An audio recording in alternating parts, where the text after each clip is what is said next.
Hey, don't crush the remote. Here, hand me the pliers.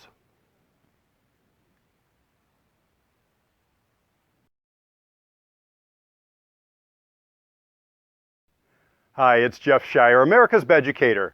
I know programming a remote control for a power foundation can be a little difficult, even for a simple power base like the Leggett & Platt Raven. So I put together this quick education video showing you how to affiliate the remote control with the Raven for a single power base or one remote control to two power foundation bases.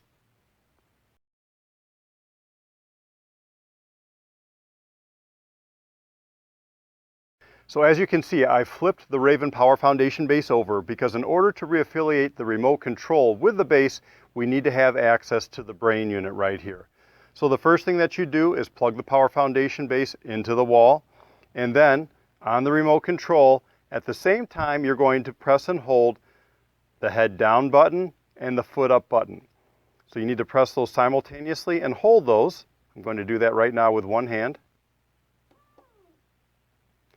Then, while this is being held down, there's a little learn button right up on the top of the brain unit. Press and hold that until you hear two beeps,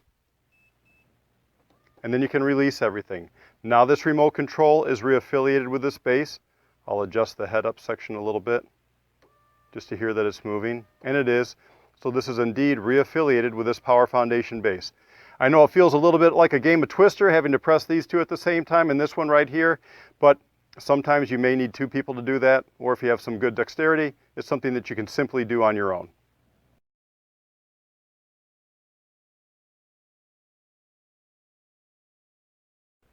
Sometimes you'll have two Raven Power Foundations, but you'll want them to operate in unison. For example, when you have a solid king mattress and two twin extra long base units underneath that. Now quite often, that's done by programming the remote control.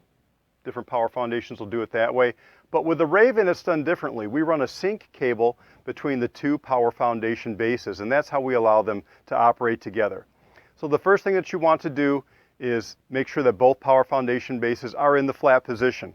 Now on this Raven, I've turned it up on its side so that you can see the brain where we're going to plug the cable, and we need to remove this protective shield right here. So there's two spring-loaded clips on the end. Press in and then pull that out and remove it, and now we have access to where the cables plug into the brain.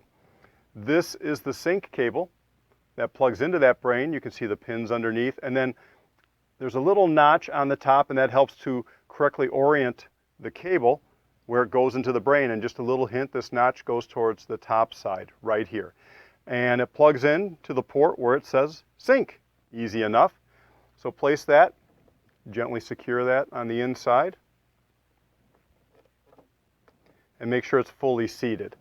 Then what you can do is take that protective shield and clip that back into place. That makes sure that the cable doesn't slide out. Then what you're going to do is take the other end of that cable, and you're going to do the exact same thing on the brain of the other power foundation unit. Again, slide it into that port, make sure the notch is on the upper side, make sure it's fully seated, and then replace that protective shield. And now you have two power foundation bases that can be operated with the remote controls, and they'll work in tandem. Now one important thing, make sure that this sync cable is not obstructed in any manner. You don't have it wrapped around any of the motors or wrapped around these other cables. You just want it to go straight from the brain to the floor across to the other power foundation unit. And now you'll have two Raven Power Foundations that will operate in unison.